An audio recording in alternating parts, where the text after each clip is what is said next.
R.D. Anderson serves 3 Spartanburg County districts. Students here learn real jobs while earning real grades. Unlike the real world, at this school, it's not easy to fail. So what if a student got a 43 in your class? Then it was raised to a 60, unless there were really extenuating circumstances. That's Mickey Turner, a former R.D. Anderson teacher. These were the grades she gave in December of last year. One student earned a 56 and got a 60. How did you feel about doing that? Well, I did what I was supposed to do, what I was told to do, but as a parent, I felt that it might have been inequitable. Turner says it was the school's director, Sherry Yarborough, who told her to change those grades, which Yarborough denies. It's never a written policy that you couldn't give lower than the 60. That if you were going to give a grade lower than a 60, you had to come in, present what the student had done or hadn't done. So we used the Freedom of Information Act to get these emails sent from Yarborough to all teachers, including Turner, from May of 2010. No grades lower than a 60 to any students, no matter what. In October, no final averages below 60. And in May of 2011, Must be a 60 or higher, no exceptions in all caps. Right, and those were generally, and those were at a time when it was the practice that I understood from the state uniform grading policy that it didn't, because it didn't matter. The student's not gaining anything by receiving lower than a 60. They're not getting points for it. An F is an F. which is true, 60 is an F. But that number can affect a student's final score and can determine who passes and who fails. If you had a 90 first 9 weeks, and maybe you made a 20 the second 9 weeks, then you really would have failed. But you didn't fail. Right, because we raised that to a 60 for the second 9 weeks, which allowed them to pass for the year, or for the semester. So there are going to be people who successfully complete programs, who successfully pass, who might not have if their grade hadn't been raised up, right? That could happen, yes. But that's what we're here for. We're here to make sure that students are successful. Yarborough says her emails come from confusion about state policy, which was clarified by the state superintendent last year with this memo to all superintendents, which addresses violations of state policy. Administrators here no longer require grade changes, but individual teachers still do it. They may not be capable of making higher than a 45 or a 50. And that's the teacher's discretion as to, that's the kind of cases that you have that when you look at the state uniform grading policy, they don't take into account that you've got every student from your honor student to the lowest of the low with an IEP that can't write their name, sometimes in the same classroom. And soon they'll be competing for the same real-world jobs.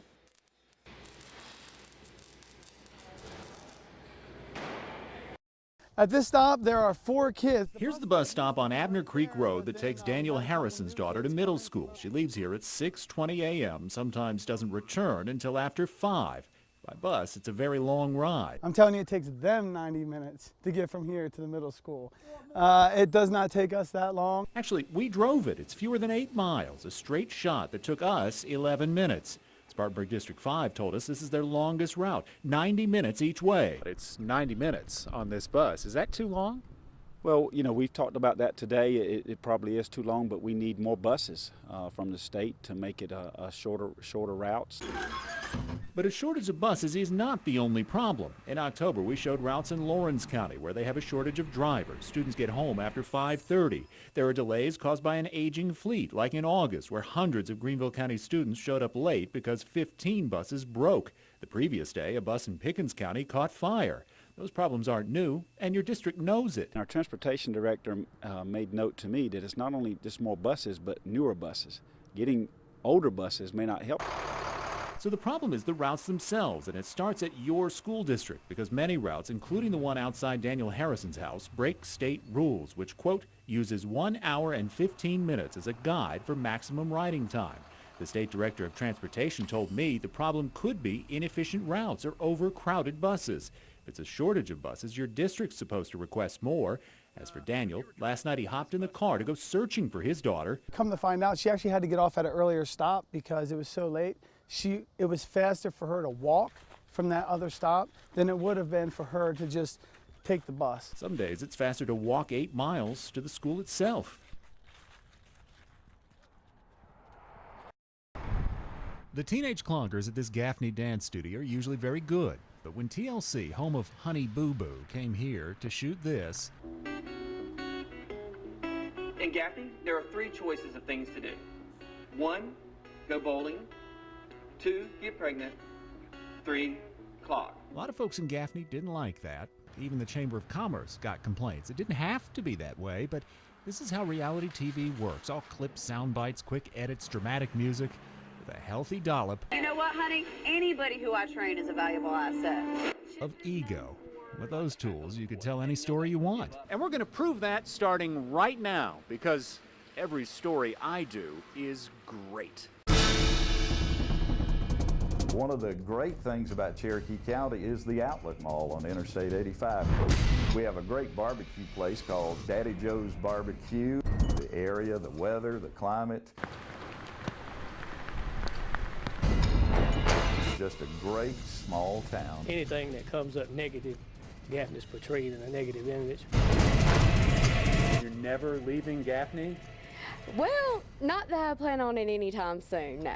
Cost of living is very, very affordable. I like this, a small town. I have a lot of friends here. So you're saying Gaffney is a great city? It's a wonderful city.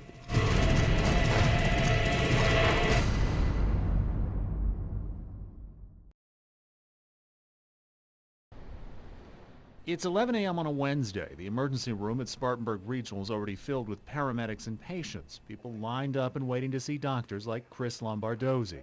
Nearly every day, he says at least one of those prospective patients is here to tell a lie. If you really want to lie to us, you're probably going to get what you want. He says what they want are prescription narcotics, dangerous, addictive painkillers. Doctors can refuse treatment, but it's hard to know what's wrong without lengthy exams, sometimes expensive tests. All the while, patients who really need help are left waiting. And even then, it's hard to know how much pain a person really feels.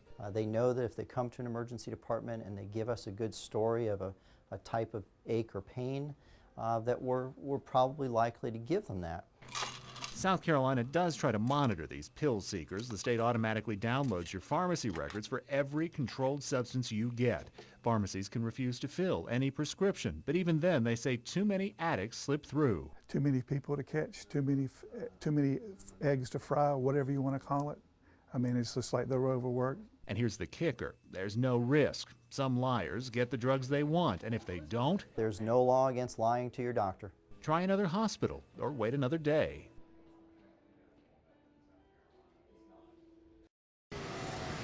April 11, 2012, Chef Fritz Manigault earned a very bad grade, the lowest inspection score in the upstate that year. He says it crippled his business. He says other restaurants are no cleaner, safer, or healthier than his. There are a lot of restaurants out here, and they're boasted they have no issues. Well, that's a lie. Most all restaurants have issues. If it sounds like Manigault is serving sour grapes, here's the clock in Greer. They've had 5 surprise inspections in the last 2 years. The owner, Jimmy Cholkus, Bleaching water. earned straight A's on the door. The lowest score was a 96 of 100. Do you trust the A? I mean, if you see an A on the door, do you always know that means clean, or do you? Yeah, but you also have to look for yourself. At least I do. Our investigation analyzed tens of thousands of restaurant scores from Anderson, Greenville, and Spartanburg counties over a 2-year period. They're graded on a 100-point scale. Points are subtracted for specific violations. You'd lose 5 points for potentially hazardous food that's undercooked or not refrigerated. An 88 or higher earns an A. In our study, more than 98% of inspections scored that high. We also found serious problems. We're not really in the business of shutting them down. We're in the business of preventing health hazards. We discovered that even restaurants with an A on the door may be hiding those health hazards, what the state calls critical violations. In some cases, they're corrected at unbelievable speed, like Anderson's Papas and Beer, cited for potentially hazardous food, cross-contamination, and improper hygiene, including chicken that wasn't cooked to a safe temperature. We found that inspection from November 1st, ending at 10:25 a.m., earning 62 out of 100. But look, this second inspection, starting that very minute on the same day, earned a perfect 100. The state calls that a problem with data entry. Is there any way for somebody who ate at this restaurant November the 1st of 2011 to know that they were eating potentially hazardous food? Well, I'm I'm trying to think of how to answer that. In other cases, we found evidence of serious issues that are never corrected. This Mexican restaurant in Greenville County was called Supreme Chicken in July of 2011 when inspectors found presence of roaches, a critical violation. 3 weeks later, another inspection, more roaches. The next year, in March and September, the same restaurant, now called El Ranchito, posted an A on the door, even after inspectors found and photographed evidence of the presence of roaches. Why isn't it getting fixed? Okay. I do see where it is insects and rodents. It's number 11. Right. They would be considered a critical violation. If we find an incident where, or an instance rather, where they do have insects, rodents, that type of thing, we consider that to be an educational opportunity. Do you think customers should know if 3 straight inspections revealed roaches in the kitchen of a restaurant? I would want to know, yes. Most likely you won't. The health department told us they can't find any record of shutting down an upstate restaurant for repeated violations. Nowhere in the upstate in the last several years. Some, like Chef Manigault, say they've learned from that single bad day, but still, Just basically know your restaurant. Know the restaurants you're going to eat at. it pays to know before you go.